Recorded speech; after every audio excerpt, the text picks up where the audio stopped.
Por favor, cerremos los videos. Doctor Víctor Manuel Rodríguez, ¿puede cerrar su video? Gracias, para que se mejore la comunicación. Bueno, entonces iniciamos. Ahora sí, Ok, Carolina. bueno, gracias. Bueno, vamos, como les había dicho, vamos a hablar sobre un enfoque práctico del dolor pélvico crónico. Vamos a tener algunas preguntas durante la presentación y para que las puedan responder, pueden poner este link en su navegador, ya sea en el computador o en el celular, o descargar esta aplicación y poner al final Carolina Sifu 757. Les va a pedir aquí un nickname. Bueno, vamos a empezar definiendo qué es dolor pélvico crónico. El dolor pélvico crónico es un dolor de más de 3 meses de duración, según la Asociación Internacional para el Estudio del Dolor, o de más de 6 meses, según la COG, que se localiza en la pelvis. Su severidad causa discapacidad o lleva a buscar atención médica y está asociado generalmente a consecuencias negativas comportamentales, emocionales, cognitivas y sexuales. Así que si su paciente lleva 3 o más de 6 meses con dispareunia, dismenorrea asociada a dolor crónico, dolor con síntomas de la orina, dolor después de las relaciones sexuales, dolor cuando está sentada por mucho tiempo, dolor cuando hace fuerzas o dolor después de apendicectomías, herniorrafias o cirugías pélvicas, su paciente tiene un dolor pélvico crónico. ¿Y por qué es importante saber acerca de este tema? Primero, porque es un problema mundial. La prevalencia se calcula entre el 2 al 26% en el mundo. Segundo, porque es un motivo de consulta frecuente. Se supone que son 25% las consultas externas de ginecología por dolor pélvico crónico y 15 a 20% de las consultas ginecológicas de urgencias. Tercero, porque es costoso. En Estados Unidos se calculan que los costos anuales asociados a diagnóstico y tratamiento por dolor pélvico crónico son de 2.800 millones de dólares. Y eso que a esto no le hemos sumado el costo indirecto del ausentismo laboral y los problemas familiares. Cuarto, porque puede no verse en la laparoscopia. El dolor sigue sin explicación en un tercio de las pacientes que les hicimos la laparoscopia y estaba totalmente normal. Y quinto, porque cuando un dolor inicial agudo no lo controlamos, este persiste y este dolor se puede convertir en crónico. O sea que este dolor se perpetúa así usted destruya la causa inicial que lo originó. ¿Y por qué pasa eso? Porque el dolor, cuando se vuelve crónico, independientemente de su causa, se asocia con cambios permanentes en el sistema nervioso. Entonces, por eso es tan importante que actuemos a tiempo atacando el dolor agudo. ¿En qué momento entonces un dolor agudo no controlado se vuelve crónico? Recordemos, para responder esta pregunta, que existen dos tipos de dolor.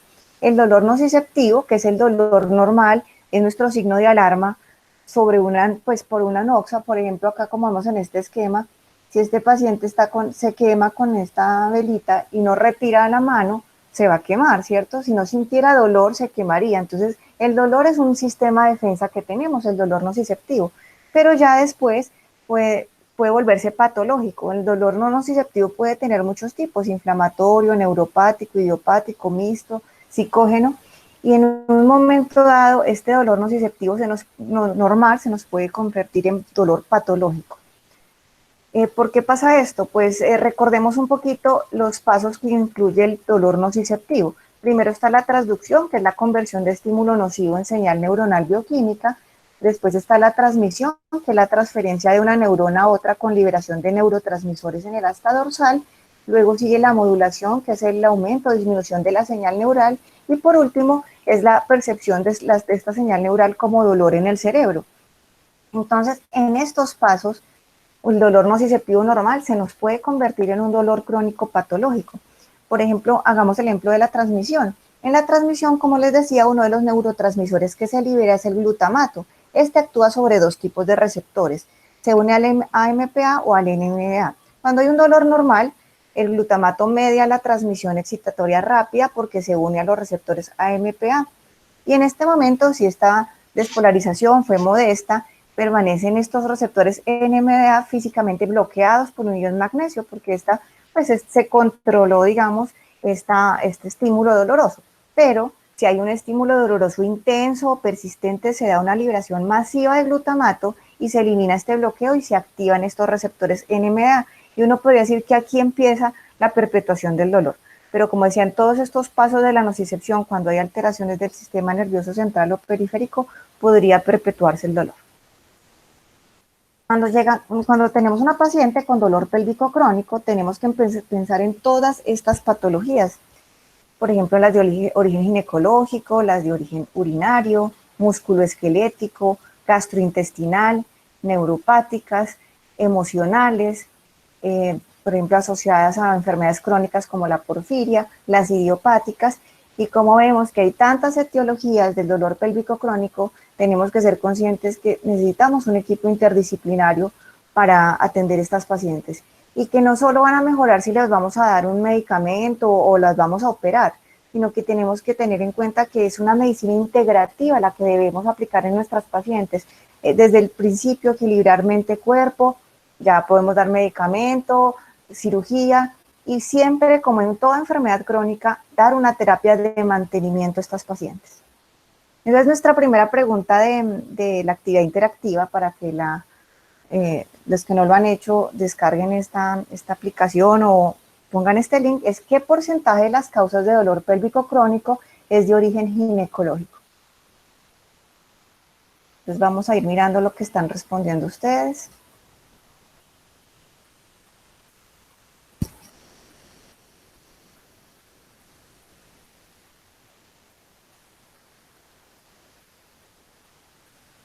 Bueno, más o menos como van las cosas, la mayoría está contestando que el 20% es el porcentaje de las causas ginecológicas del dolor pélvico crónico, y tienen toda la razón, esta es la respuesta correcta.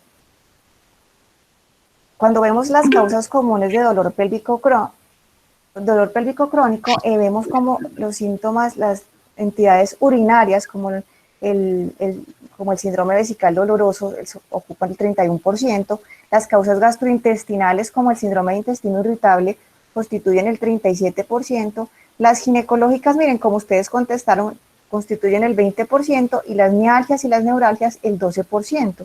Así que a ustedes les van a llegar las pacientes con dolor pélvico crónico, pero probablemente el 80% de estas no van a tener una causa ginecológica. Entonces es muy importante que sepamos cómo orientarlas si tienen otra causa que no sea de nuestra especialidad. Además, el dolor pélvico crónico rara vez está asociado con un solo trastorno de dolor. El 80% tiene más de un trastorno de dolor pélvico crónico asociado. Veamos acá el ejemplo en la endometriosis y el síndrome vesical doloroso. Las pacientes tienen coexistencia de estas dos enfermedades en un 70%, y puede ser pues, porque hay convergencia de las terminaciones nerviosas, de las aferencias de varias vísceras a la vez en el mismo punto en el sistema nervioso central. Entonces el sistema nervioso central no logra distinguir de dónde viene el dolor, si viene de la vejiga, del intestino. Entonces estos síndromes dolorosos pueden relacionarse y coexistir. Y además de eso, casi el 20% de las pacientes con dolor pélvico crónico tienen comorbilidades adicionales de dolor por dolor crónico no pélvico. O sea, muchas pacientes les van a llegar a ustedes con dolor pélvico crónico, más fibromialgia o más dolor lumbar bajo, o de pronto tienen alteraciones en la articulación temporomandibular. Pues tenemos que tener en cuenta esto. ¿Cómo vamos a evaluar a nuestra paciente? La vamos a escuchar en la consulta, al hacer la anamnesis, la vamos a entender y vamos a aplicar este cuestionario. Se lo pueden bajar de esta página. Este cuestionario está en nuestro idioma, en español, gracias al grupo Algia en Pereira, que hizo la traducción. Y este cuestionario, después de hacer su consulta y la anamnesis a la paciente, esta paciente se va a llevar este cuestionario a su casa. Este cuestionario indaga qué dolor tiene, cómo es, dónde es, los antecedentes médicos, quirúrgicos, obstétricos, familiares, de control de la natalidad, de hábitos de salud, indaga síntomas ginecológicos, gastrointestinales, urinarios y de abuso sexual, también lo neuropático, y le pregunta cómo ha sido manejado y estudiado su dolor, qué medicamentos ha tomado, qué médicos de qué especialidades la han evaluado. Le pregunta información acerca de las terapias que ha recibido para el dolor y qué mecanismos ha tenido ella para enfrentar su dolor. Posterior a que tenemos la anamnesis, la paciente nos ha contestado este cuestionario, vamos a hacer el examen físico con la mnemotecnia de las 4 S, que quiere decir standing, de pie, sentada, supino y en estribos. Entonces, en la posición de pie vamos a evaluar la marcha y la postura, si hay discrepancia de los miembros inferiores, dolor en la sínfisis púbica, vamos a mirar los puntos de fibromialgia, si se le desencadena dolor al inclinarse hacia adelante o hacia atrás, que tiene dolor lumbosacro, y vamos a mirar si tiene disfunción sacroiliaca y vamos a evaluar la rotación pélvica a ver si es dolorosa.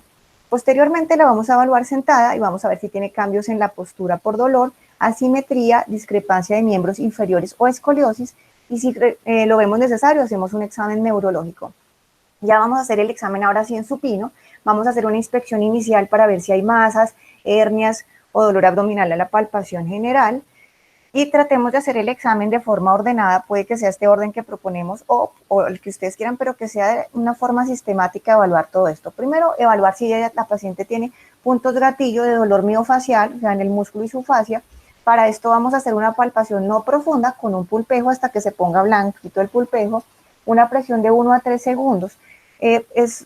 Podemos hacerlo en el orden de los dermatomas para evaluarla de forma ordenada, y si la paciente le manifiesta que tiene dolor en ese punto que usted oprimió, le va a aplicar el test de Carnett, que consiste en pedirle a la paciente que eleve su cabeza como haciendo una flexión, y así se tensa la pared abdominal. Si la paciente le manifiesta que siente más dolor en ese punto, usted puede inclinarse a pensar que es un dolor miofacial del músculo y su fascia, un punto gatillo, pero si la paciente más bien le dice que al incorporarse y tensar su pared abdominal el dolor mejora, usted podría pensar que es un dolor visceral. Después vamos a evaluar los puntos ováricos. El punto ovárico está ubicado en una línea imaginaria que usted traza del ombligo a la cresta ilíaca anterosuperior y está en el tercio interno.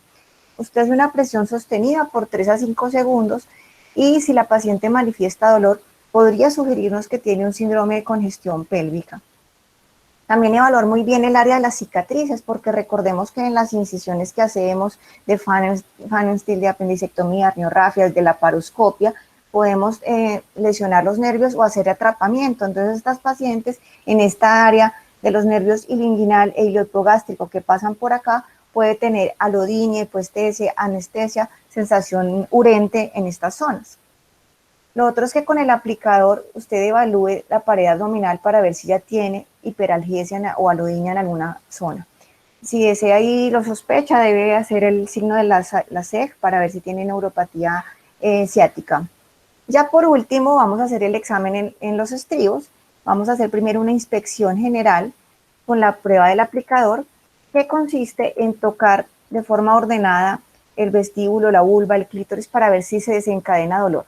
Obviamente vamos a ver si la paciente tiene una lesión específica que le esté generando el dolor, pero si no tiene una lesión y le hacemos este test del aplicador, y la paciente tiene dolor, podemos pensar en que la paciente tiene una vulvodynia localizada provocada. Posteriormente podemos hacer el test de Pinprick, que evalúa la sensación dérmica de las 6 ramas del pudendo y consiste en tocar estas zonas que estamos viendo en el esquema y comparar esta sensación con la cara interna del muslo para ver si hay una diferencia, si hay hiperalgesia en esta zona. Después vamos a evaluar mialgia de piso pélvico, entonces ver si tiene puntos gatillo de dolor miofacial en los músculos pélvicos, en los elevadores del ano. Podemos con un dedo, es un examen unidigital, tocar los músculos del piso pélvico y ver si la paciente tiene dolor a este nivel. Posteriormente podemos aplicar el signo de Valeix, que consiste en percutir o presionar el canal pudendo, que se encuentra medial a la espina isquiática. Y esto nos sugeriría si la paciente siente una sensación de dolor o corrientazo, que tiene una neuralgia del pudendo. Posteriormente, para evaluar la paciente que nos consulta por síntomas urinarios y dolor asociado a su vejiga, podemos tocar la base de la vejiga a través del tacto vaginal, tocamos la cara anterior de la vagina y la paciente puede manifestar que tiene desarrollo de urgencia o dolor en esta base de la vejiga y nos podría sugerir síndrome vesical doloroso. Y por último, vamos a hacer el examen tradicional bimanual para ver cómo está el útero, su tamaño, si tiene masas, si hay nódulos en el fornix sugestivos de endometriosis infiltrativa profunda o en el tabique rectovaginal. Y por último, dejemos la especuloscopia, porque la especuloscopia puede ser un examen muy doloroso y si lo hacemos desde el principio, la paciente ya va a quedar con dolor y no vamos a poder ser objetivos en el examen físico para mapear el dolor. Bueno, después de hacer todo esto, ¿en qué patologías debemos pensar si la paciente tiene dolor pélvico crónico? Podemos pensar principalmente en todo esto, obviamente hay más causas de dolor pélvico crónico, pero estas son como las principales. Recordemos que el médico debe luchar entonces con dos cosas que están asociadas pero son diferentes, contra la etiología de la enfermedad y contra el dolor asociado a esa patología. Son dos cosas diferentes. Estas entidades de dolor pélvico crónico pueden tener a la vez varios tipos de dolor. Como les decía yo, pueden tener un dolor nociceptivo, es el caso de la endometriosis. Si tengo una lesión de endometriosis cerca de un nociceptor o una terminación nerviosa, la paciente va a tener un dolor neuropático.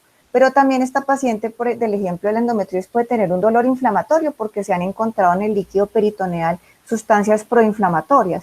Pero también esta paciente ya puede tener una alteración en su sistema nervioso central o periférico por la cronicidad de su dolor y puede tener un dolor neuropático. Y además a todo esto se asocia el estrés, el estado hormonal de la paciente, los mecanismos de afrontamiento del dolor de ella y de percepción del dolor. Así que tenemos que atacar todos estas causas de dolor, porque en una paciente podría predominar uno de estos dolores y entonces le podrían servir solo unos tratamientos y otros no. Entonces es una paciente que operamos y no mejora, o que le damos el medicamento y no mejora, pero sí mejora de pronto con las terapias complementarias o con los neuromoduladores. Bueno, vamos a hablar brevemente, porque es muy difícil hablar de todo en detalle, de las entidades que causan dolor pélvico crónico y el enfoque desde este enfoque que estamos haciendo. Entonces, con respecto a la endometriosis, recordemos que es la aparición y crecimiento de tejido endometrial fuera del útero. Genera dolor crónico pélvico, más dismenorrea, dispareunia, disquexia. Y recordemos que a veces el dolor no se correlaciona con el grado de endometriosis. Yo puedo tener una endometriosis grado 1 y la paciente puede tener un dolor 10/10. Hay tres formas anatomoclínicas de la endometriosis, recordemos, la peritoneal o superficial, que está solamente confinada al peritoneo. Tenemos la endometriosis ovárica, los quistes que llamamos de chocolate dentro de los ovarios, endometriosis, y el espectro más severo de la enfermedad, que es la endometriosis infiltrativa profunda. Aquí en la imagen vemos endometriomas bilaterales, oclusión del fondo de saco de Douglas, y vemos compromiso intestinal. Recordemos que la endometriosis profunda es la que infiltra más de 5 milímetros en los órganos. Entonces aquí va la segunda pregunta para que la respondamos en nuestra aplicación. Entonces, ¿verdadero o falso? Cuando a una paciente se le ha realizado una cirugía para destrucción de la endometriosis, este tratamiento quirúrgico ya es suficiente y no necesita ningún otro tipo de manejo adicional. Voy a activar la pregunta. Ahí.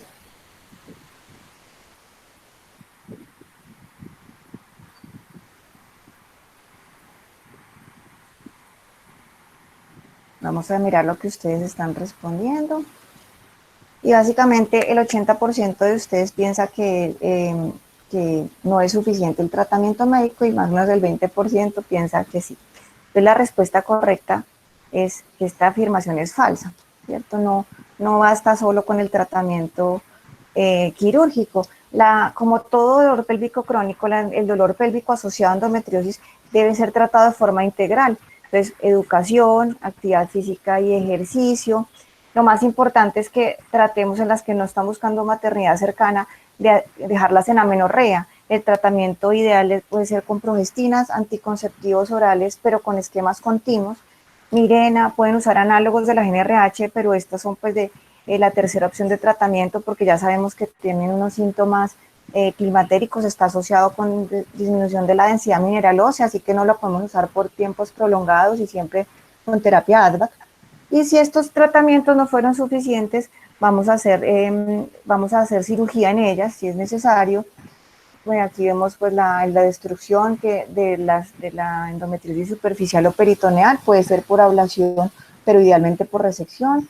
La cistectomía en el caso de la endometriosis ovárica, que sigue siendo el gold standard, la técnica gold standard de endometrioma, que consiste en resecar la cápsula del endometrioma, y en endometriosis infiltrativa profunda, pues dependiendo la ubicación de esta, debemos resecar estos nódulos, como les dije ya, si la terapia conservadora no fue efectiva. Por ejemplo, en este caso tenemos un nódulo en la pared anterior del intestino y se está haciendo una resección discoide anterior con un endograpador. Pero recordemos algo muy importante en la endometriosis. La endometriosis duele, como decíamos, porque tiene unos fenómenos periféricos que ocurren en el lugar donde está la lesión. o sea, tiene nociceptores ahí, puede haber una reacción inflamatoria, pero el dolor de la endometriosis también corresponde a unos fenómenos centrales que suceden en el sistema nervioso central. Entonces, este dolor asociado a endometriosis, como no está asociado solamente a los fenómenos periféricos, puede que no le funcionen estos tratamientos de los que hablamos. Además, estas pacientes también tienen catastrofización de su enfermedad, así que el tratamiento convencional no nos va a abordar este tipo de dolor y tenemos que aquí recurrir de pronto a neuromoduladores tipo antidepresivo tricíclico, antiepilépticos, gabapentina, pregabalina, todos estos neuromoduladores que nos van a ayudar a mejorar el dolor de tipo central en la endometriosis. Y no olvidarnos de esto, como les decía, esta es una enfermedad crónica, así que el tratamiento médico de la endometriosis no solamente es la cirugía, y después de la cirugía la paciente debe continuar con una terapia de mantenimiento con anticonceptivos orales o progestinas, bueno, lo que hayamos decidido para evitar la recurrencia del dolor. Bueno, vamos a hablar a continuación del síndrome vesical doloroso. Este síndrome vesical doloroso se define como la sensación desagradable de dolor, disconfort, presión y malestar percibida por la paciente como originada en la vejiga urinaria. Está asociada a síntomas del tracto urinario inferior y tiene una duración de más de 6 semanas, y hay ausencia de infección u otras causas identificables que expliquen estos síntomas. Entonces es la típica paciente que les llega a ustedes con síntomas urinarios y dolor pélvico, pero el urocultivo está negativo, la urodinamia está normal. Entonces es este tipo de paciente. ¿Cómo lo vamos a diagnosticar? Tenemos a la mano el PUF test, que es un cuestionario que nos va a indagar síntomas urinarios y de dolor. Como les había dicho, en el examen físico vamos a ver si tiene dolor en el punto vesical. La cistoscopia, aunque no es indispensable para el diagnóstico, nos sirve para descartar otras patologías y para ver algunas lesiones que son patognomónicas de endometriosis, de síndrome vesical doloroso, como las glomerulaciones y las úlceras de Hanner. También tenemos que descartar otras patologías que nos generen síntomas urinarios y dolor pélvico. Entonces debemos pedir urocultivo para ver que la paciente no tenga una infección. Urodinamia, si usted sospecha que el aumento en la frecuencia urinaria no es asociado a dolor, sino a un detrusor hiperactivo. El tratamiento del síndrome vesical doloroso es escalonado, es por líneas de tratamiento. No vamos a hacer invasivos desde el principio. Primero, como siempre en estas entidades, vamos a hacer educación, vamos a cambiar la dieta en estas pacientes. Prohibámosle la cafeína, las bebidas colas, el alcohol, los edulcorantes, los pimientos, los picantes, los alimentos ácidos que tienen vitamina C, son irritantes vesicales. Recomendemos siempre actividades que les generen disminución del estrés, como yoga. Podemos decirles que apliquen calor o frío local sobre la vejiga o el periné, hacer un manejo individual de los líquidos. Por ejemplo, si la paciente tiene el dolor peor cuando aumenta la ingesta de líquidos, podemos bajarlo un poco, o al contrario, si el dolor es con la vejiga llena, vamos a hacer una restricción moderada sin llegar a extremos, entonces no más de 2 litros de líquido al día, y un entrenamiento de la vejiga, porque si la paciente nos dice que tiene mucho dolor con la vejiga llena, podemos programar estas evacuaciones o hacerles algunos ejercicios mentales de distracción o relajación mientras ella logra evacuar. Si esta primera línea de tratamiento no funcionó, tenemos la segunda línea, que es el tratamiento oral. Generalmente lo hacemos con tricíclicos como imipramina o amitriptilina, que mejoran mucho la nocturia. El pentosan polisulfato de sodio es el medicamento aprobado por la FDA. La idea es que reconstituye la capa protectora de glicosaminoglicanos deficiente en el urotelio. También podemos darle a la paciente antihistamínicos como la hidroxicina, porque hay una hipótesis de que hay una hipersensibilidad por aumento de mastocitos en la pared del urotelio, así que podría funcionar esta terapia con hidroxicina en este tipo de pacientes. Y también podemos usar otros medicamentos que tradicionalmente se usan en dolor crónico, como pregabalina, gabapentin, ciclosporina.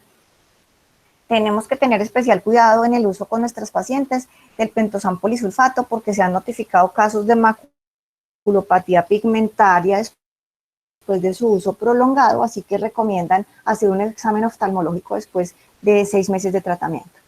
La tercera línea, si no nos funcionaron las dos anteriores, es hacer hidrodistensión por medio de la cistoscopia. Es una cistoscopia especial que usted va a pedir bajo sedación o bajo anestesia, porque la idea es que la paciente tiene dolor vesical. Llevar la vejiga a 60-80 milímetros de agua. El objetivo es interrumpir los nervios sensoriales dentro de la pared de la vejiga y que mejore el dolor. Si en estas cistoscopias se visualizaron las úlceras, las lesiones de Hanner, que les decía que yo que son patognomónicas de síndrome vesical doloroso, entonces se pueden aplicar corticosteroides a este nivel o cauterizarlas.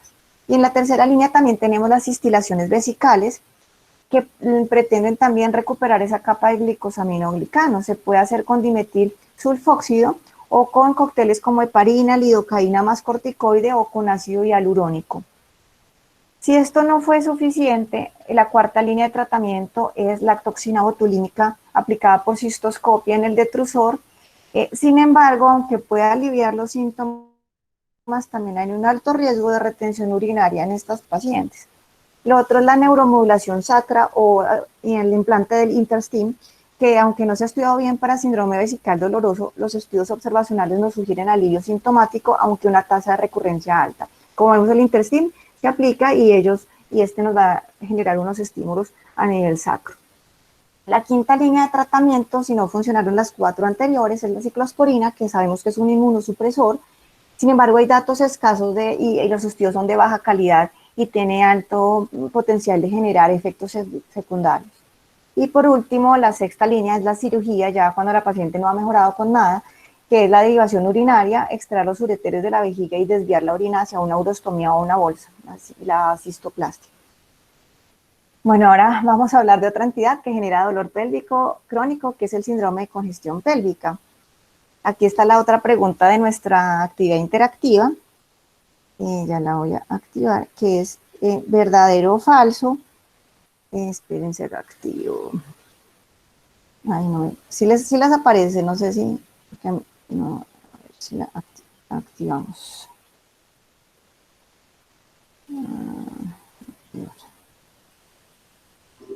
No sé si les aparece la pregunta. ¿Sí? Sí, ya bueno.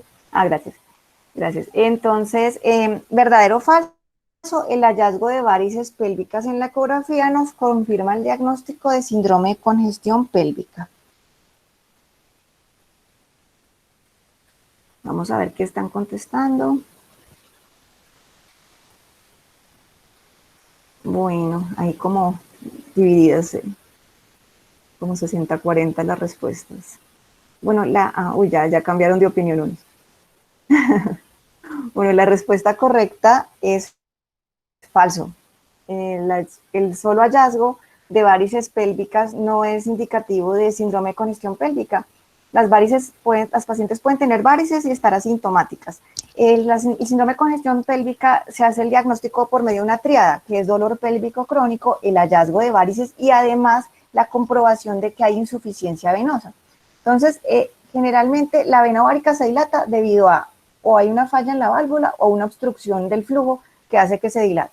Esta obstrucción puede ser o por una compresión extrínseca o por el síndrome de cascanueces, que recordemos que la compresión de la vena renal izquierda entre la aorta abdominal y la mesentérica superior, o por el síndrome de Mayturn, que es la compresión de la vena ilíaca común izquierda por la arteria ilíaca interna derecha. Y también parece que hay una participación hormonal en su fisiopatología, porque esta entidad es más frecuente en pacientes multíparas que ya han tenido un hijo. Es muy raro verlo en uríparas, aunque existe, y después de la menopausia los síntomas mejoran. Entonces, como les venía diciendo, el síndrome de congestión pélvica, el diagnóstico se hace con la triada varices pélvicas, o sea, que hayan visto dilatación de las venas uterina o ováricas, más congestión venosa, o sea, que hay drenaje lento de estas venas dilatadas con esta éstasis venosa, que la hayan visto ustedes, por ejemplo, en fluoroscopia a través de la venografía o la fleografía gonadal, y dolor pélvico. Este dolor pélvico va a ser un dolor en hipogastrio, generalmente cuando la paciente ha estado mucho tiempo de pie, que puede generar dispareunia, dolor poscoito, predismenorrea, más que dismenorrea, predismenorrea. De hecho, algunas pacientes mejoran un poco cuando ya sangran, y dolor sacro. ¿Cómo lo diagnosticamos? Vamos a sospecharlo si vemos varices perineales, como les había mencionado en el examen físico, si tienen dolor en el punto ovárico, y la flebografía gonadal o la venografía es el gold standard para mirar, para el diagnóstico, para ver la estasis venosa. ¿Qué podemos hacer por estas pacientes? Podemos iniciar con un manejo médico, que puede ser con implantes de tonorgestrel o con medroxiprogesterona. Sin embargo, algunos efectos sistémicos de estos medicamentos afectan el cumplimiento de estas pacientes y no hay estudios a largo plazo. Si la paciente le vamos a hacer la laparoscopia porque sospechamos otro síndrome doloroso pélvico, podríamos aprovechar esta laparoscopia después de haber confirmado la enfermedad, podríamos hacerle una ligadura de vasos gonadales. Y si, bueno, o si no, podemos llevar la paciente a un procedimiento menos invasivo, que son los procedimientos endovasculares, o sea, la embolización de las gonadales. A continuación vamos a hablar de la neuralgia del pudendo, que es otra entidad que genera dolor pélvico crónico. Esta se define como la condición neuropática dolorosa que involucra el dermatoma del nervio pudendo, que es esta zona que estamos viendo acá. Generalmente el nervio pudendo puede estar de pronto oprimido entre el ligamento sacroespinoso y el sacrotuberoso, o puede tener una obstrucción extrínseca que hace que no pueda entrar bien al canal de Alcock. ¿En quién lo sospecho? Inicialmente este síndrome fue descrito en los ciclistas, porque obviamente el trauma del sillín afectaba la zona del nervio pudendo. También lo sospechamos en trauma quirúrgico, partos instrumentados, trauma perineal, cuando hay espasmo de los músculos del piso pélvico o cuando hay presión de los ligamentos que rodean al nervio. El diagnóstico, pues la verdad no tenemos unos criterios imagenológicos o de laboratorio o electrofisiológicos que nos digan exactamente que la paciente tiene una neuralgia del pudendo. Para hacer el diagnóstico tenemos los criterios clínicos venantes, que hay unos esenciales, unos complementarios y unos de exclusión, que básicamente nos hablan de que la paciente tiene dolor en el territorio del nervio pudendo, dolor agravado cuando la paciente está sentada, este dolor calma cuando ya está sentada en el baño, porque obviamente en el inodoro se deja libre la parte del pudendo. Este dolor no despierta a la paciente en la noche, no hay déficit sensitivo objetivo y el dolor cede con el bloqueo del nervio pudendo.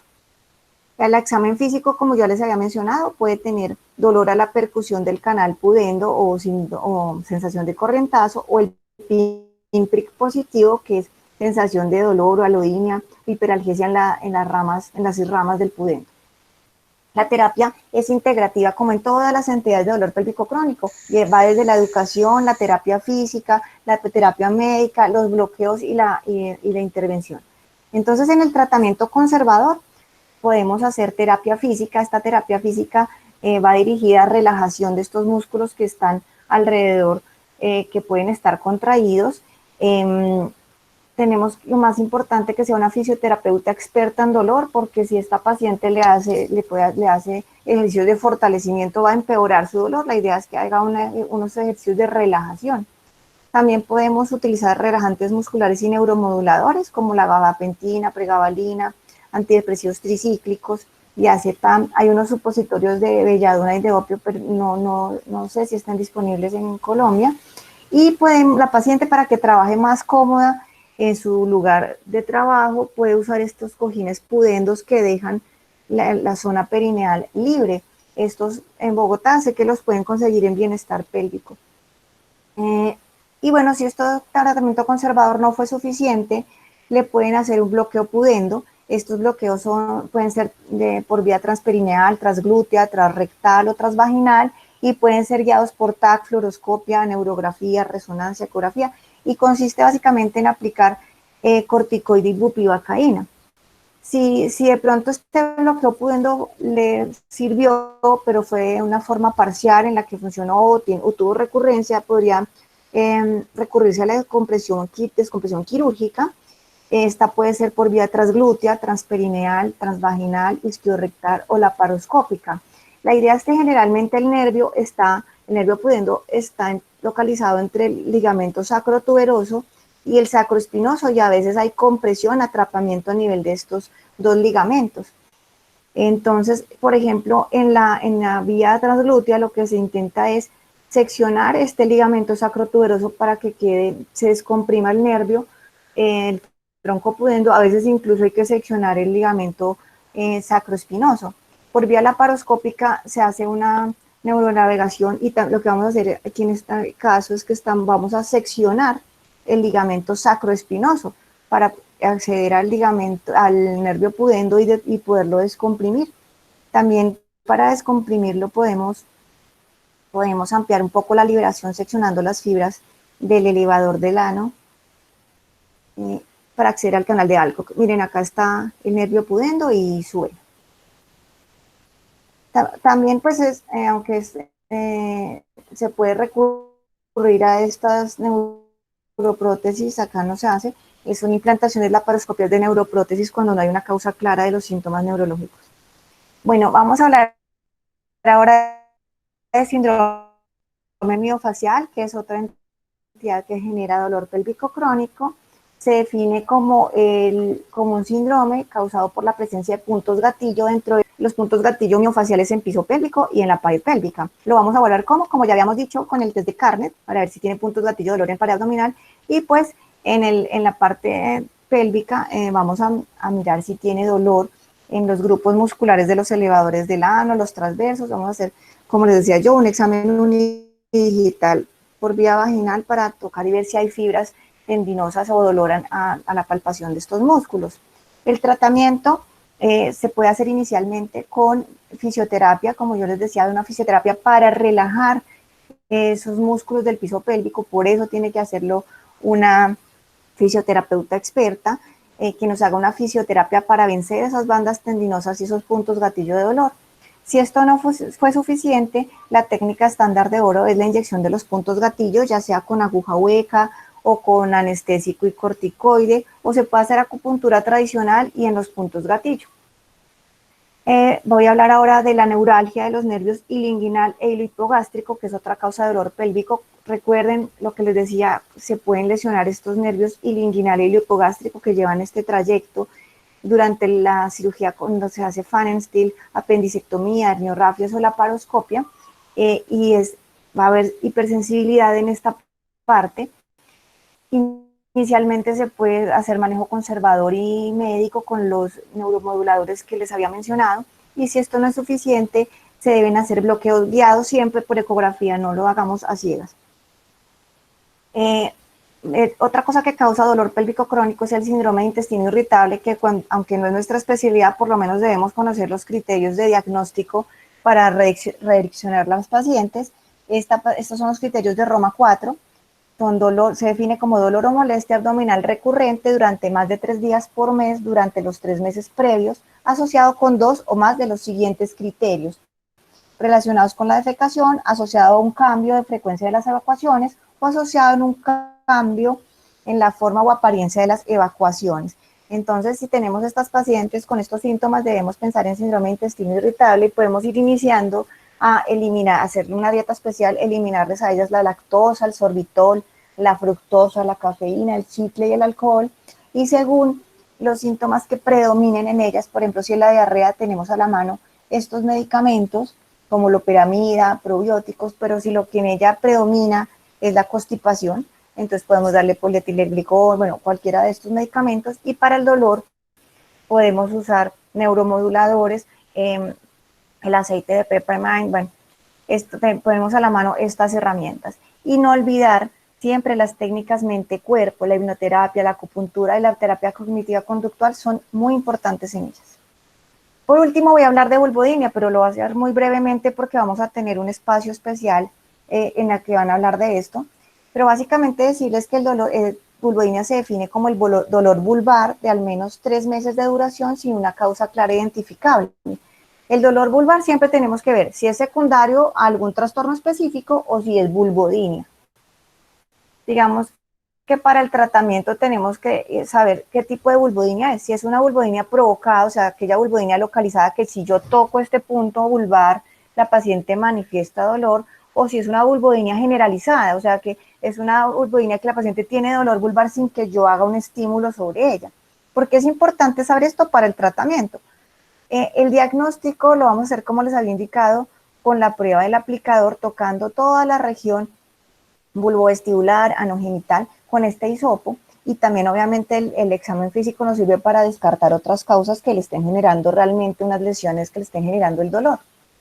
El tratamiento, como en todas las entidades de dolor pélvico crónico, va a ser una terapia integral con terapia física, educación, pero si tenemos vulvodynia generalizada, o sea, aquella que no tiene, la paciente no tiene dolor con el estímulo, sino todo el tiempo tiene un dolor vulvar, aunque hay escasez de datos de buena calidad en la literatura, podemos usar estos agentes que se usan pues, en otros tipos de dolor neuropático, como los tricíclicos, la duloxetina, la gabapentina y la pregabalina, en vulvodynia generalizada. Pero si tenemos una vulvodynia provocada, localizada, que hemos mapeado en el examen físico, podemos usar estos elementos tópicos como lidocaína, gabapentin, amitriptilina y baclofeno, estradiol, capsaicina.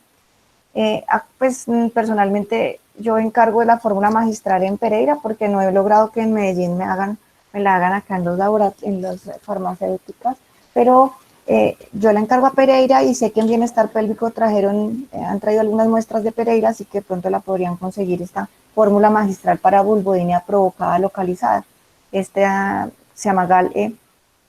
Pero sí, pues no fue suficiente esta terapia tópica, la paciente sigue con vulvodynia localizada, provocada, persistente, entonces lo más eficaz es hacer mapeo de estas lesiones y resecarlas, ¿cierto? Y con esto mejoran del 60 al 100% del dolor. Bueno, y decirles que hay otras intervenciones que ustedes van a escuchar que se hacen para dolor, como el bloqueo hipogástrico superior, que inicialmente fue para manejo paliativo del cáncer pélvico, para el dolor, pues del cáncer pélvico, pero también se ha usado en endometriosis, algún tipo de dolor pélvico crónico benigno, aunque faltan estudios aleatorizados, o también el bloqueo del ganglio impar, que se ha utilizado para aliviar causas benignas de dolor perineal intratable. Bueno, ya para llevar a la casa, recordemos que el dolor pélvico crónico es un dolor localizado en la pelvis de más de 3 o 6 meses de duración y que se asocia a consecuencias negativas, comportamentales, emocionales, cognitivas o sexuales. Tiene un impacto económico y social. Siempre debe ser manejado de forma integrativa e interdisciplinaria. Se asocia con cambios duraderos en la estructura y función de nuestro sistema nervioso central y periférico. Y por último, terminar con esta frase: el mayor dolor del mundo no es el que mata de un golpe, sino aquel que gota a gota ora el alma y la rompe, de Francisco Villaspina. Mil gracias.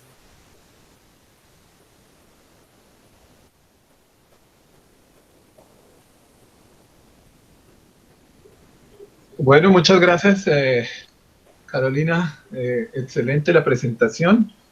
Es un buen enfoque general. Tuviste buenas descripciones de las diferentes patologías. Me parece que quedó muy completa. Sin embargo, pues vamos a hacer otro enfoque desde el punto de vista de los especialistas del dolor. Para eso tenemos a la doctora Diana Pérez Moreno. Doctora Diana, si quiere, en la parte inferior derecha hay unos punticos y dice compartir la ventana. La doctora Diana Pérez Moreno es médica cirujana de la Universidad Pedagógica y Tecnológica de Colombia en Tunja, epidemióloga clínica de la Universidad del Bosque, es anestesióloga con especialista en anestesiología y reanimación, en medicina del dolor y cuidados paliativos y en manejo intervencionista del dolor en la Universidad Nacional Autónoma de México, en el INCAN de México. Es fellow en intervención de dolor práctica del VIP en Estados Unidos y candidata a magíster en educación médica de la Universidad de La Sabana. Ella es parte del grupo de dolor pélvico crónico del Hospital Universitario Nacional en la Universidad Nacional. Diana, ¿puedes compartirla? Abre tu micrófono.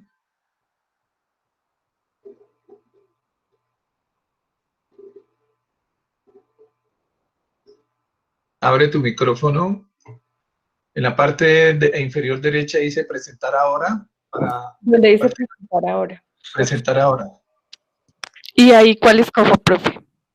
Ahí colócale una ventana.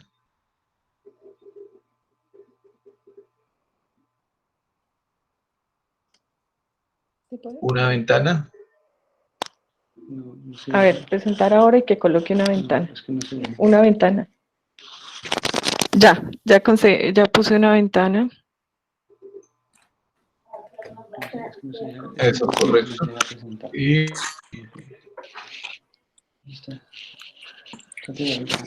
Daniel, sí. una vez selecciona una ventana, debe seleccionar en el centro de la pantalla la imagen de la que va a compartir y ahí sí se empieza el proceso. Gracias, Jorge. Entonces, al seleccionar una pantalla le salen varios sitios del propio computador y selecciona la presentación de PowerPoint. ¿Cuál es tu presentación? Está aquí en el escritorio. ¿Dónde está? La única que hay en el escritorio. ¿Pero la tienes abierta? Pues a ver.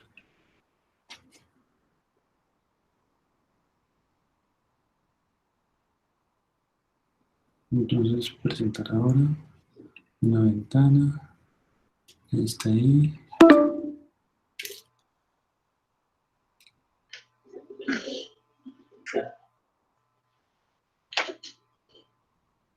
Mira, esa compañía es muy chula.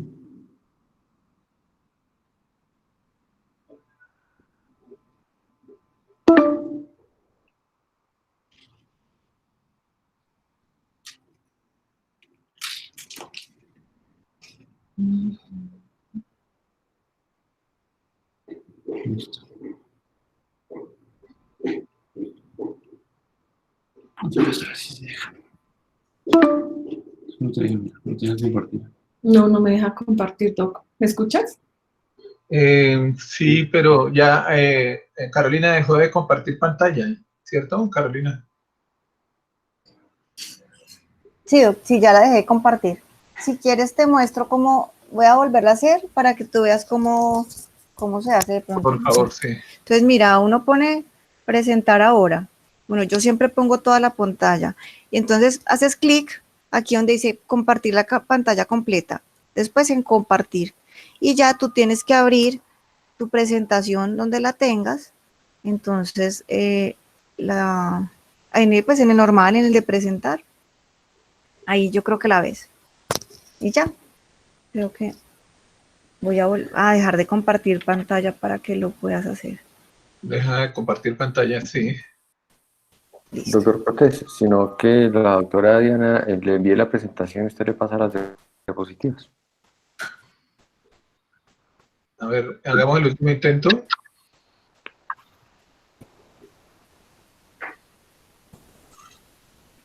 Ahora sí. Ya, perfecto. Ya, listo, súper. Listo. Ahora amplíela. Buenos días. ¿Me escuchas? Ampliarla. ¿Ya? Sí, correcto. Cerremos todos los micrófonos, por favor. Sigue, doctora Diana.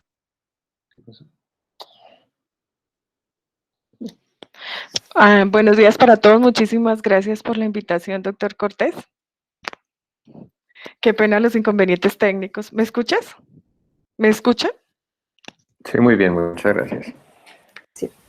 Bueno, buenos días. Yo soy la especialista de dolor y cuidados paliativos y manejo intervencionista del dolor del grupo de dolor pélvico. El doctor Cortés me hizo la invitación. Entonces voy a mostrarles en qué hemos venido trabajando en el grupo o más bien qué podemos ofrecer desde la algología y desde el manejo intervencionista del dolor para estas pacientes con diagnóstico de dolor pélvico crónico.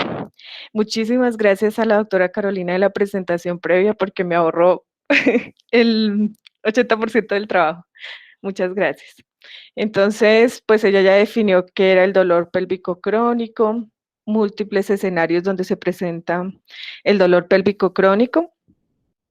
De especial para nosotros desde algología y manejo intervencionista del dolor es tener claro que para poder manejar un dolor pélvico tenemos varios componentes de ese dolor debido a la compleja inervación de la región pélvica. Entonces tenemos dolores mixtos, siempre son mixtos. Le explicaba al doctor Cortés cuando hacíamos abordaje intervencionista de estas pacientes, hay un componente somático como tal, pero hay componentes viscerales y hay componentes simpáticos. Por eso algunas de las alternativas de manejo intervencionista del dolor que ofrecemos nos ayudan a manejar este dolor. Pero pues es un manejo multimodal, como decía previamente la doctora, sin importar cuál sea el diagnóstico, por ejemplo, endometriosis, requiere manejo multimodal analgésico, tanto analgésico como tal, como neuromoduladores, y luego sí la parte de manejo intervencionista del dolor. Entonces, ¿qué tenemos nosotros para ofrecer desde la parte de manejo intervencionista del dolor? Dependiendo de la etiología, en este momento estamos en la capacidad pues de hacer unos abordajes muy específicos a cada una de las patologías.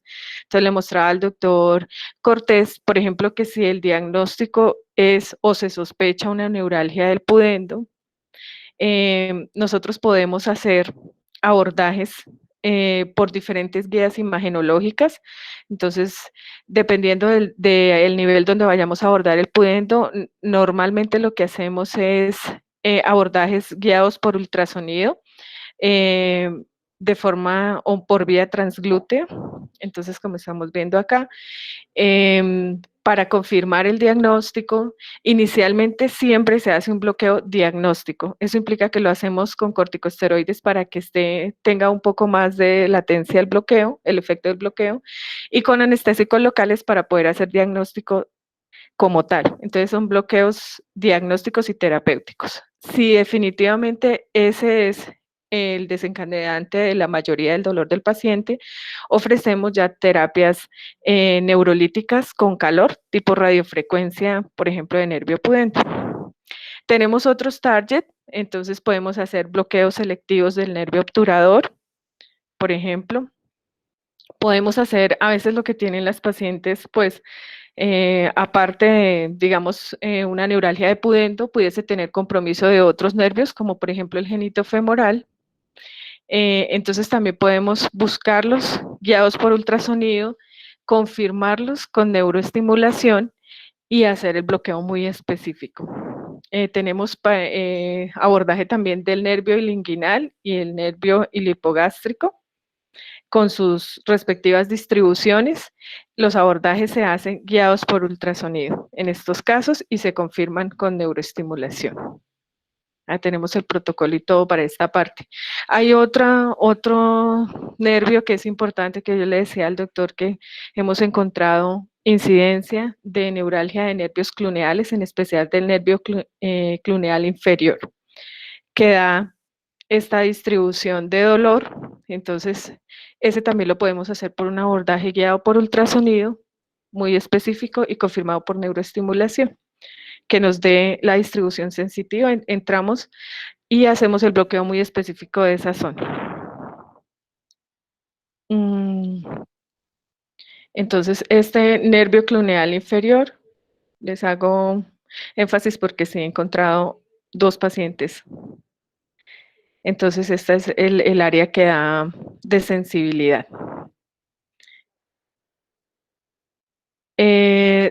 La otra parte que ofrecemos desde manejo intervencionista del dolor es la parte de los bloqueos simpáticos como tal. Estos abordajes los hacemos, no se hace un bloqueo diagnóstico terapéutico como los previos, ¿sí? En que utilizamos inicialmente anestésico local y corticosteroide, sino hacemos un abordaje neurolítico. Utilizamos fenol al 10%. Entonces, del plexo hipogástrico superior es un arma muy importante porque nos ayuda a controlar varios de los dolores pélvicos crónicos de una forma bastante efectiva. Tiene todas estas indicaciones.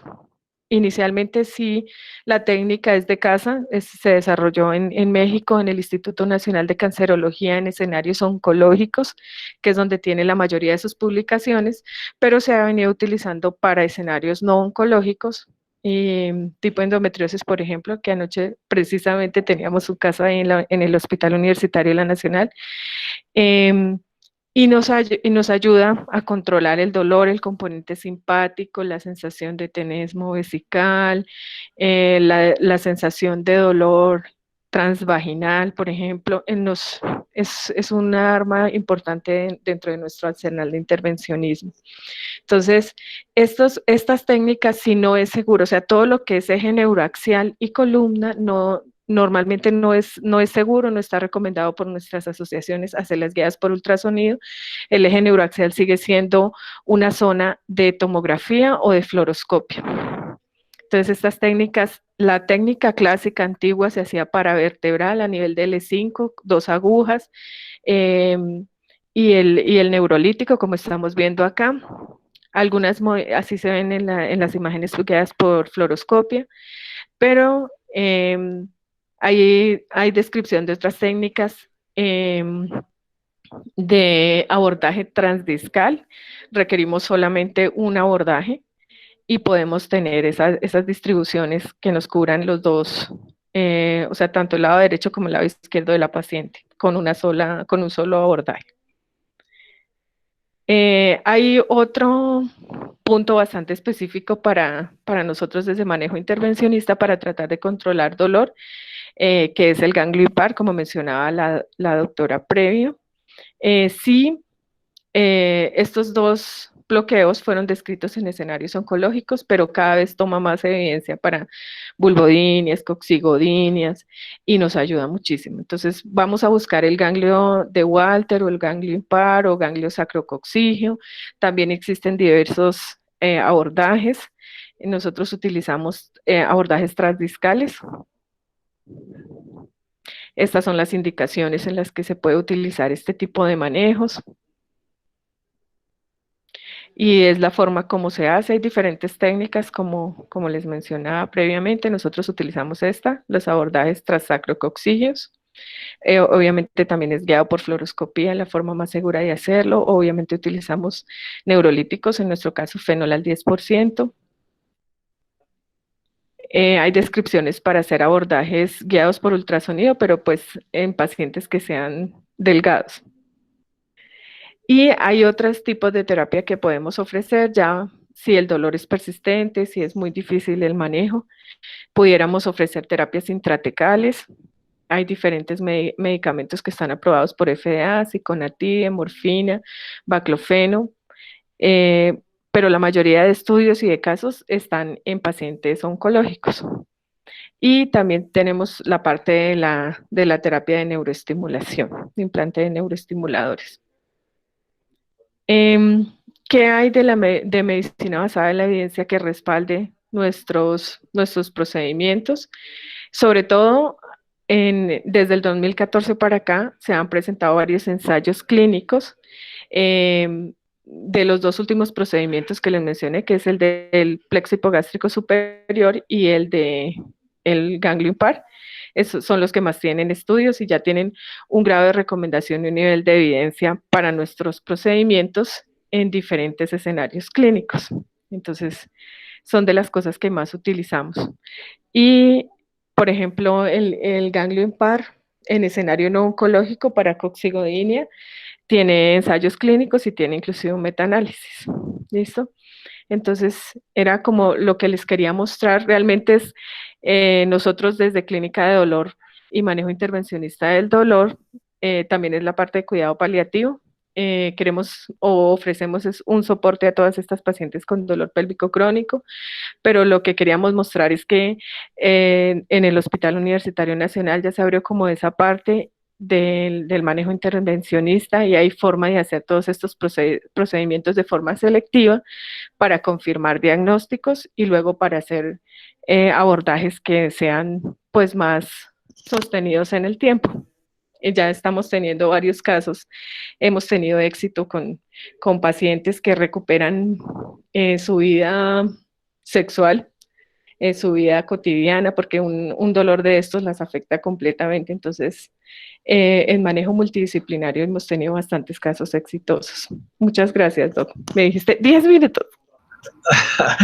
Muchas gracias, doctora Diana Pérez. Muy amable. Si quieres, suspende la presentación para que el doctor Villegas pueda colocarla a él. Bueno, y queremos redondear todo el tema de dolor pélvico crónico desde lo inicial que presentó la doctora Carolina, el intervencionismo en las clínicas de dolor. Presentamos al doctor Juan Diego Villegas, no es necesario presentarlo mucho, es nuestro experto en dolor a nivel nacional e internacional, es ginecólogo de la Universidad del Rosario, laparoscopista del CES, es especialista en dolor, es nuestro presidente, past presidente de FECOLSOC y también de la Sociedad Internacional para el Dolor. Es director científico de ALGIA, que es la Unidad de Laparoscopia Ginecológica Avanzada y Dolor Pélvico en Pereira, Colombia, y tiene un fellow de la AGL, autorizado por la AGL. El doctor Juan Diego Villegas, muchas gracias. ¿Y puede abrir su micrófono?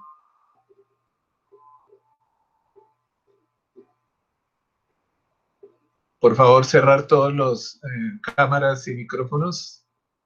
Odi Rubio, Bueno. María Gallego. Doctor Daniel, ¿me oyen ahí? Sí, correcto, estamos oyendo perfecto. Perfecto. Entonces, empezar por decirle que le agradezco mucho a usted y a la Universidad Nacional por la invitación. Para mí es un honor y un gusto poder estar en la mañana de hoy hablando de este tema, que es el que en este momento es al que se dedica mi unidad, y que estoy muy complacido de que hayamos tenido espacios para hablar de esta condición que tanto afecta la calidad de vida de nuestras pacientes. Le agradezco a la doctora Carolina y a la doctora Pérez por las presentaciones, que efectivamente me van a ayudar mucho en lo que voy a presentarles en estos pocos minuticos que siguen.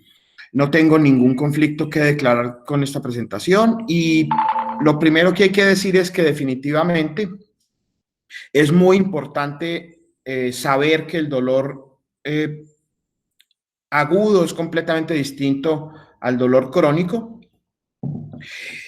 no solamente por sus características propias, sino por la posibilidad de curarse y de las consecuencias que tiene.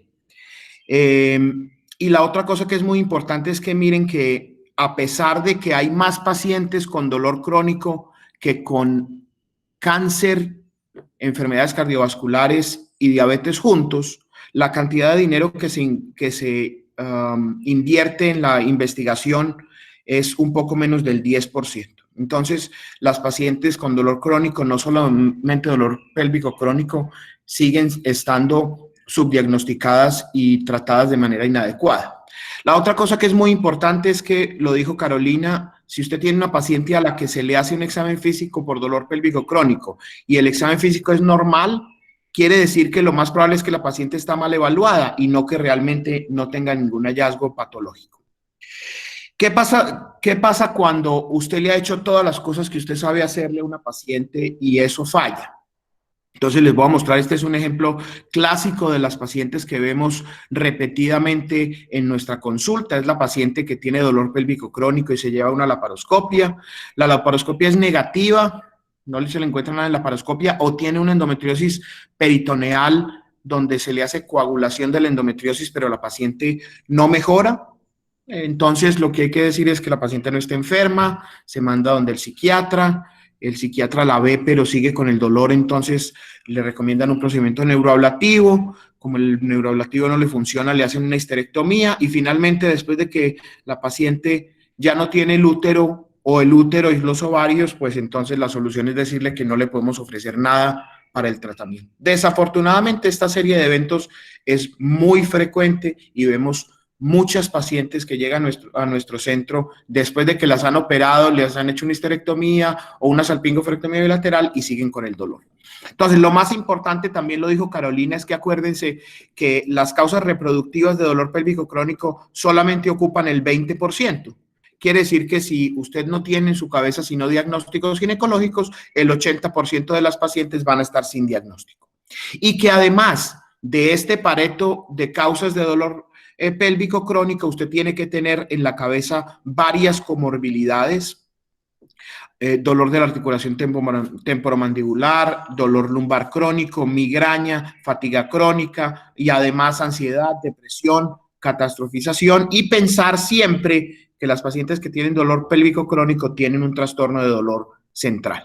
Y esto es lo que hoy se llama Chronic Overlapping Pain Syndromes, que se describió hace muchos años como múltiples generadores dolorosos, y hoy sabemos perfectamente que la posibilidad de que una paciente tenga una sola etiología para dolor pélvico crónico es menos del 7% en los números que publicamos desde la unidad el año pasado en una cohorte de un poco más de 1.600 pacientes.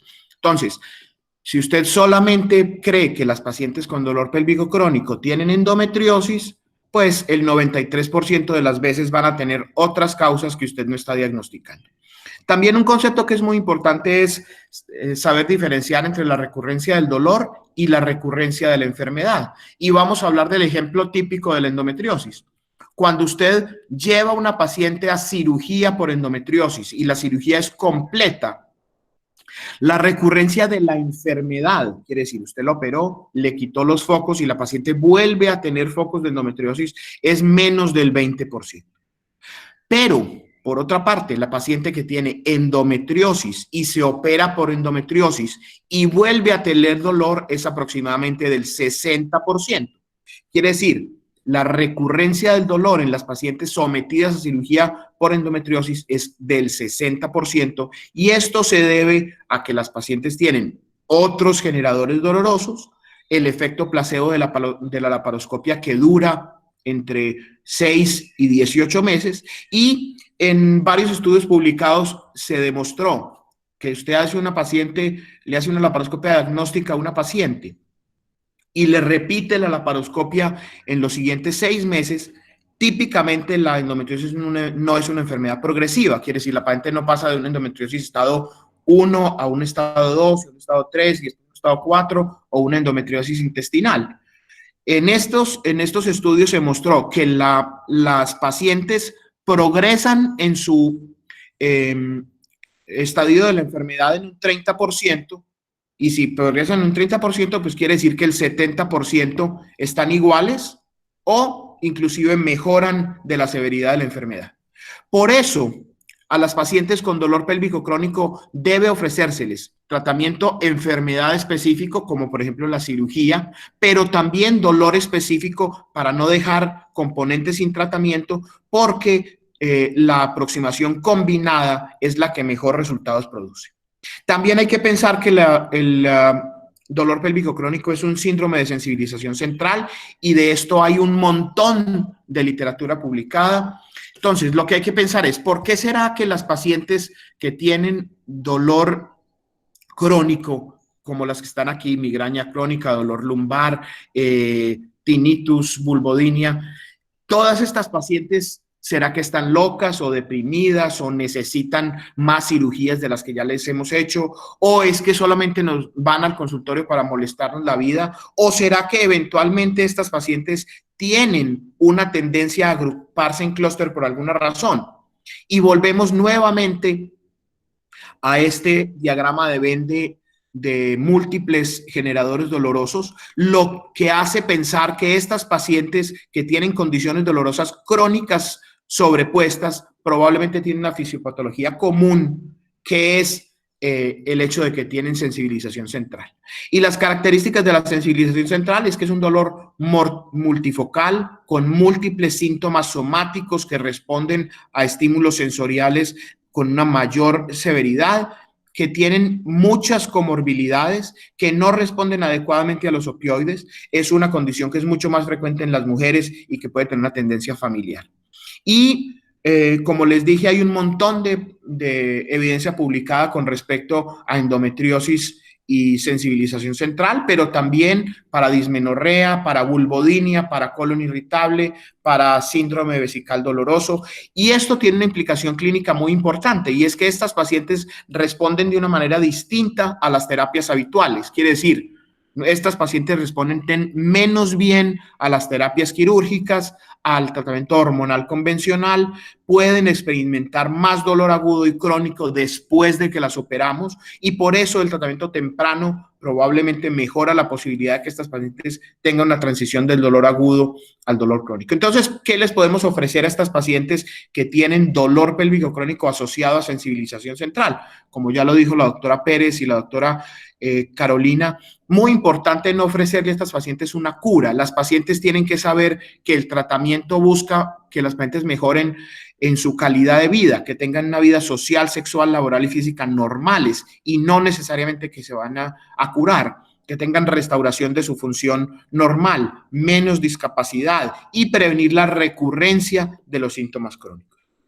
Entonces, empiece con los terapias estándar que conocemos, sobre todo terapia hormonal en las pacientes que tienen dolor cíclico, tratamiento quirúrgico específico en algunas condiciones asociadas a la endometriosis, pero cuando esto falle, reconsidere el diagnóstico, busque otras comorbilidades, optimice la terapia física y empiece el proceso de rehabilitación. Porque las pacientes necesitan obviamente la cirugía, pero de ahí en adelante, más que la cirugía, necesitan tratamiento hormonal, bloqueos nerviosos, terapias multimodales, terapia médica, fisioterapia y otras terapias alternativas que buscan mejorar la calidad de vida. Considere siempre adicionar una medicación de acción central en estas pacientes. Cuando la terapia convencional no funciona, la terapia médica hormonal convencional o la cirugía, piense en que estas pacientes necesitan tratamiento médico adicional en las pacientes que tienen la laparoscopia negativa, las que tienen dolor difuso, las que ya recibieron tratamiento y no mejoran o las que tienen una neuropatía periférica. Piense en la terapia cognitivo-conductual. Es una terapia que ya demostró que tiene un efecto positivo de más del 60% en la calidad de vida para mejorar la forma en que las pacientes lidian con su dolor y reducir la discapacidad. Y no se usa mucho, primero porque los médicos en general no estamos familiarizados con la terapia cognitivo-conductual, porque no tiene mucho apoyo de la industria y porque desafortunadamente no hay muchos terapistas entrenados. Nuestra unidad afortunadamente tiene una psicóloga que hace una terapia cognitivo-conductual que realmente funciona muy bien en las pacientes. Sabemos que las pacientes tienen que hacer ejercicio porque el ejercicio mejora globalmente los puntajes de calidad de vida en las pacientes con dolor crónico. Tenemos que optimizar el sueño porque las pacientes que tienen alteraciones en su calidad de sueño tienen una persistencia y mayor severidad en los síntomas dolorosos. Para nosotros es fundamental la terapia física. Afortunadamente también contamos con un par de terapeutas que están muy bien entrenadas, son muy hábiles y realmente las unidades de dolor pélvico crónico tienen necesariamente que tener una buena calidad de fisioterapia específica para dolor del piso pélvico. Usamos en algunas pacientes las terapias alternativas como la acupuntura, que funciona mucho mejor para el dolor central que para el dolor no cíclico. La dieta para nosotros es fundamental. Hace ya un poco más de un año incluimos dentro del protocolo la valoración por una nutricionista porque sirve para los otros componentes de dolor y además para los efectos inflamatorios que tiene la dieta. Por ejemplo, disminuimos el consumo de azúcar, aumentamos los ácidos grasos omega 3, mejoramos la microbiota intestinal y aumentamos el aporte de antioxidantes como la melatonina. También hay que identificar la presencia de psicopatología, sobre todo buscar las pacientes que tienen antecedentes de abuso sexual o físico. Hemos ido intentando implementar tecnología para que las pacientes tengan autogestión de su dolor y otras consideraciones como por ejemplo las técnicas de desviación de la atención y el enfocarse a otras actividades que le permita a las pacientes retomar su actividad cotidiana. Entonces, en resumen, el dolor pélvico crónico es un diagnóstico que requiere una aproximación no solo multidisciplinaria, sino interdisciplinaria e intradisciplinaria. La aproximación multidisciplinaria, cuando se ve en el contexto normal de nuestra práctica, es que la paciente tiene dolor y si además tiene estreñimiento, yo se la mando al gastroenterólogo y no la vuelvo a ver.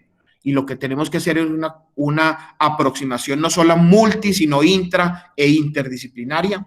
Considerar las terapias estándar en algunas condiciones, pero además moverse a las teorías generales de dolor crónico que no nos han enseñado normalmente en nuestros programas de residencia. Recordarle a las pacientes que los tratamientos médicos son por tiempos prolongados. Tener dolor pélvico crónico, tal vez alguna vez me lo han oído decir, es como ser hipertenso. Si la paciente es hipertensa y se toma el medicamento, hace la dieta, hace ejercicio y va donde su internista periódicamente, probablemente la tensión arterial esté normal, pero no va a dejar de ser hipertensa. Lo mismo pasa con el dolor pélvico crónico. Si la paciente se sometió a los procedimientos invasivos que necesita, toma el medicamento, hace la dieta, hace la fisioterapia, hace ejercicio, pues probablemente va a tener una calidad de vida mucho mejor, va a ser funcional, pero eventualmente va a tener crisis dolorosas. Y siempre individualicen el tratamiento porque no todos los tratamientos sirven para todas las pacientes. Esa era mi presentación, doctor Daniel. Muchas gracias. Muchas gracias, doctor Villegas. Ya hay varias preguntas, entonces quería resumir 2 preguntas para la doctora Cifuentes y para el doctor Villegas. ¿Qué opinan de las venografías? ¿Son efectivas? ¿Se deben hacer? ¿Es prudente reportar las venas varices en las ecografías transvaginales o pélvicas que se solicita para otro motivo? ¿Qué opina doctora Cifuentes y doctor Villegas? Pues el diagnóstico ecográfico de varices pélvicas, pues generalmente uno pide una ecografía o algún examen con algún objetivo, ¿no? Yo creo que si el radiólogo o el ginecólogo no sabe por qué le están pidiendo la ecografía, puede que las deba reportar. Sin embargo, diagnosticar varices pélvicas en una ecografía transvaginal es difícil porque tiene que ser con unas condiciones especiales. La paciente no debe estar totalmente en supino, puede que le tengan que indicar hacer maniobras de Valsalva, así que por estas razones la ecografía no es el gold estándar para el diagnóstico de varices pélvicas.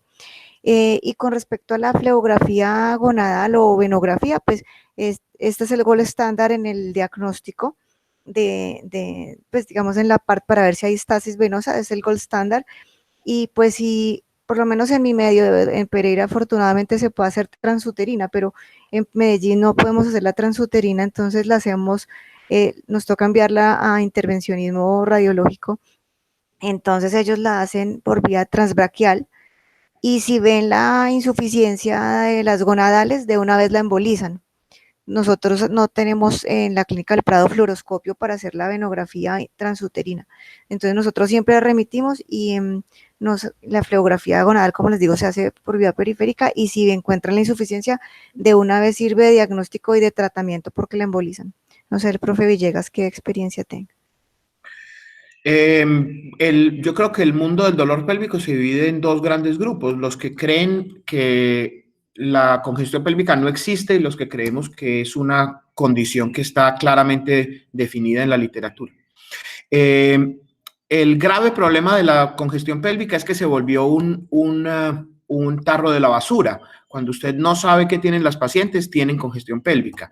Y entonces las pacientes se diagnostican por laparoscopia, por ecografía 2D sin Doppler. Y el problema de la ecografía es que no tiene unos criterios validados para el diagnóstico. Nosotros usamos la venografía transuterina porque es realmente el único que tiene, es un estudio clínico controlado que demuestra cuáles son los criterios del diagnóstico y validan el procedimiento.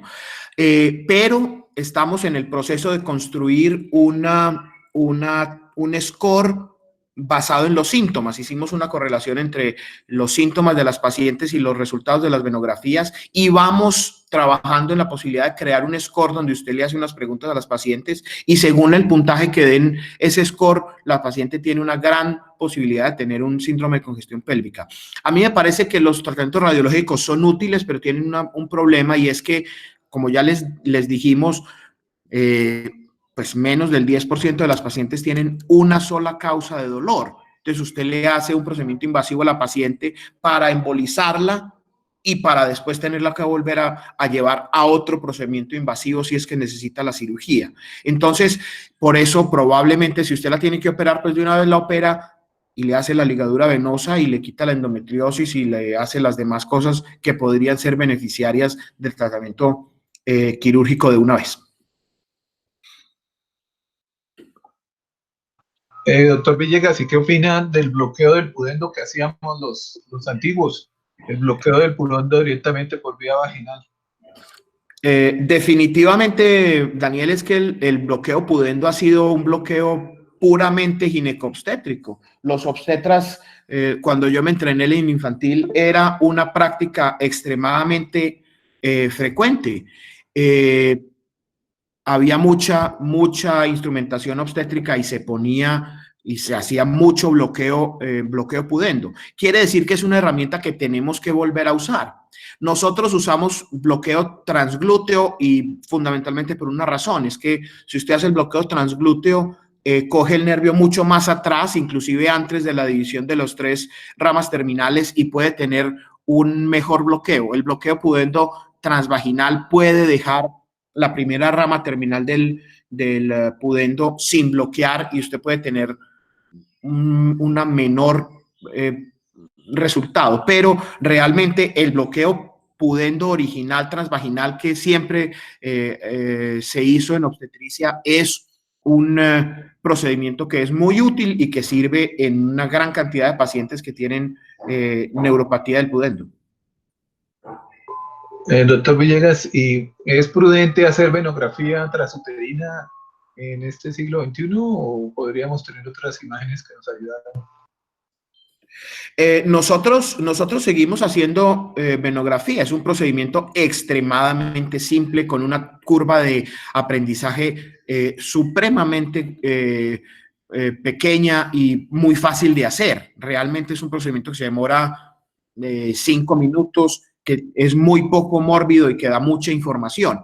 Si finalmente vamos a tener la posibilidad de validar un score donde la correlación entre la venografía y los síntomas es muy alta, pues es posible que no haya necesidad de hacer más venografías, pero nosotros por ahora seguimos usándolo por lo que le dije, porque entonces si no tenemos una forma objetiva de hacer el diagnóstico termina siendo lo que ha sido antes, que es, esta señora no le hemos podido encontrar lo que tiene, entonces debe ser que tiene congestión pélvica. Gracias. Hay 2 preguntas para la doctora Diana Pérez con respecto al bloqueo del nervio pudendo. ¿Qué tan efectivo es el bloqueo del nervio pudendo desde su perspectiva y desde su experiencia, cuál sería la mejor vía que prefieren usar para el bloqueo del pudendo? ¿Cuál es la más efectiva? ¿Si por ecografía o por tomografía, por vía posterior? Adelante, doctora. ¿Aló? Doc, ¿me escuchas? Sí, sí te oigo.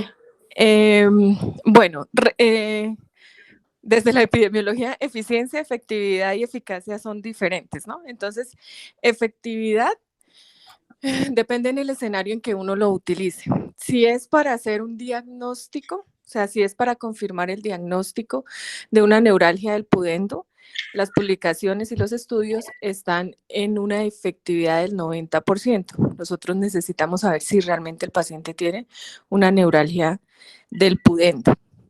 Si ese es el diagnóstico y uno lo hace como diagnóstico-tratamiento, la efectividad es 70%. Respecto a los abordajes, entonces, los abordajes los podemos hacer por las 3 guías imagenológicas. El ultrasonido, que se hace transglúteo, el abordaje por fluoroscopia se hace por la misma vía y por tomografía por la misma vía, pero a diferente nivel. Entonces, nosotros el de tomografía y el entrenamiento y todo se hace en los escenarios y la guía tomográfica se reserva para cuando la paciente tiene patología oncológica y tiene, digamos, como deformada la anatomía, es difícil y tenemos que estar completamente seguros. Entonces, cuando lo hacemos por tomografía, lo reservamos para los casos difíciles, con distorsiones de la anatomía y se hace a nivel del canal de Alcock. Y cuando lo hacemos guiado por fluoroscopia o guiado por ultrasonido, lo hacemos más arriba. El nivel es diferente a cuando se hace por tomografía. Entonces, ¿qué imagen diagnóstica recomiendo? Yo pienso que es más eficiente y más seguro, tanto para nosotros como intervencionistas para no irradiarnos, como para el paciente para no irradiarla, la guía ultrasonográfica. Con la guía ultrasonográfica nosotros podemos ver las arterias, podemos ver los 2 ligamentos dentro del que se ve el pudendo. O sea, ve uno en vivo las imágenes y aparte de eso, o bueno, y no hace invasión vascular, ¿no? Y aparte de eso, pues uno tiene la guía del neuroestimulador, entonces puede uno estar completamente seguro de que está dando el estímulo sensitivo en el lugar. Entonces a mí me parece la mejor vía, la ultrasonográfica, y los estudios están con guía por ultrasonido. Y la tomografía, lo que les digo, la reservamos es para los casos de oncológicos con metástasis que tienen deformidad en esa región anatómica. Pues nosotros sí no estamos entrenados para hacer nada por guía anatómica. Doctora Diana, Seríamos pésimos. La otra pregunta es, en cuanto a la terapia neurolítica del ganglio hipogástrico, ¿qué elementos suele utilizar y con cuáles han obtenido mejores resultados? Ese bloqueo tengo mucha experiencia porque me formé en la parte de manejo intervencionista del dolor donde lo describieron, es una técnica de casa. Entonces, en el mundo hay publicaciones con 2 neurolíticos, que es el alcohol absoluto al 99% y el fenol al 10%. Son los medicamentos que históricamente se han usado. Las publicaciones, las últimas publicaciones, como les mencionaba, desde el 2014, ya hay 4 ensayos clínicos, que la idea es que vamos a metaanalizarlos, pero lo que muestran es que hay mayor seguridad con el fenol, porque por las características que tiene el fenol como neurolítico, tú tienes que utilizar menores volúmenes, ¿sí? Y expones al paciente a menos bloqueo simpático y menos inestabilidad hemodinámica durante la realización del procedimiento. Entonces, las técnicas antiguas, podríamos llamarlas, estaban descritas con el alcohol y fácilmente tú tienes que utilizar volúmenes de 20 mililitros a cada lado, o sea, 40 mililitros de alcohol para que sea efectivo. Con el fenol nosotros utilizamos 10 mililitros y no, inclusive esa es bastante cantidad. Entonces no se necesitan esos volúmenes tan exagerados y los resultados son equiparables, ¿sí? Son equiparables en términos de alivio en escenarios tan complejos como dolores pélvicos crónicos oncológicos. Entonces, lo que utilizamos son esos dos, obviamente que como es una técnica, por ejemplo, transdiscal, uno no entra a hacer un bloqueo diagnóstico con anestésico local y corticosteroide, ahí tienes que entrar a neurolizar, hacer neurolisis de plexo. ¿Y los resultados buenos? Sí, doctor, el metaanálisis que vamos a publicar muestran buenos resultados en 4 cosas que son para nosotros importantísimas, que son los desenlaces duros, que son el alivio del dolor, por 2 escalas que son LANS y escala visual análoga. El alivio, hay uno de los estudios que va a 1 año y el otro va a 3 años de seguimiento. Entonces, y se mantienen, o sea, digamos que inicialmente tuviera un 10 porque estas pacientes tienen un dolor terrible y el primer mes se mantiene en 4 y el resto de tiempo, digamos, puede llegar a subir a 5, pero nunca la intensidad del dolor que tenían previamente. El segundo desenlace es el consumo día o en miliequivalentes día de morfina. Disminuye pues notoriamente. El tercer desenlace es la parte de funcionalidad y el cuarto es la de calidad de vida, que eso tiene escalas específicas para poderlas medir. Entonces, en los 4 desenlaces duros que a nosotros nos interesa, sí es exitoso el bloqueo, sin complicaciones, con el abordaje transdiscal, porque el abordaje clásico paravertebral con 2 agujas sí presenta algunas complicaciones. Me refiero a punción de uréter, me refiero a compromiso de estructuras vasculares, ahí está cerca estructuras vasculares importantes, y me refiero a mayor dolor en el posoperatorio inmediato y en el sitio donde uno hace el ingreso con la aguja, con la otra técnica porque uno usa 2 agujas. Bueno, muchísimas gracias. Les agradezco a los 3 conferencistas por haber participado. Yo creo que se cumplieron los objetivos. Fuimos desde un desarrollo general hasta un desarrollo específico en el tema del dolor pélvico crónico. Lógicamente no lo abordamos totalmente, pero les dimos unas perspectivas de enfoque adecuado para cómo se maneja el dolor desde lo más sencillo, desde lo general, en el diagnóstico y en el manejo profundo cuando ya las pacientes requieren un manejo muy intervencionista. Con la doctora Pérez, incluso ayer tuvimos una paciente con endometriosis profunda, muy joven, menor de 30 años, con una calidad de vida muy comprometida y que pues nos cansamos de hacerle la laparoscopia, le hicimos todo lo posible y ya estamos en manejos mucho más profundos. Entonces yo les agradezco mucho, creo que los objetivos, este mes vamos a continuar también con el manejo del dolor, tenemos unas conferencias excelentes de vulvodinia y clitorodinia, que son temas que nos apasionan a todos y que estaremos dentro de lo que podemos ofrecer. La próxima, bueno, esta conferencia queda grabada y yo se la puedo enviar a las personas que lo soliciten. Ahí en todos los WhatsApp he mandado mi celular y mi correo y ahí le podríamos compartir esta conferencia que quedó grabada. En 8 días, el 15 de mayo, el viernes, tenemos una conferencia sobre endometriosis profunda, cómo es el diagnóstico ecográfico. Un conferencista internacional, un profesor de la Universidad de Chile, el doctor Mauricio León, que fue uno de los creadores del libro clásico de ecografía en endometriosis profunda, y del grupo IDEA, participó en el grupo IDEA. Él va a tener una conferencia sobre manejo imagenológico de la endometriosis profunda. Vamos a hacer la perspectiva de la resonancia nuclear magnética, acompañado también del doctor Carlos Contreras de Medellín, que es también nuestro experto en Colombia en endometriosis. Entonces vamos a tener una conferencia o un seminario más que conferencia bastante agradable. Y los otros viernes de este mes pues vamos a tener más intervenciones acerca de dolor pélvico crónico, y el sábado 30 de mayo vamos a hablar con un experto español en histeroscopia que también nos va a acompañar. Les agradezco mucho a todos sus intervenciones, muy amable. Gracias, doctor Villegas, doctora Diana Pérez y a la doctora Carolina Cifuentes. Muchas gracias por haber participado en nombre de la Universidad Nacional. Les damos un abrazo de agradecimiento. A todos los asistentes, muchas gracias. A usted, doctor Daniel, por la invitación. Un abrazo y nos estaremos viendo entonces. Cuídense, gracias. Listo, gracias. Pueden cerrar todos, por favor, para poder enviar la grabación. Muchas gracias. Profe. Gracias a todos. Gracias, doctor. Bueno, muchas gracias a todos. Feliz día.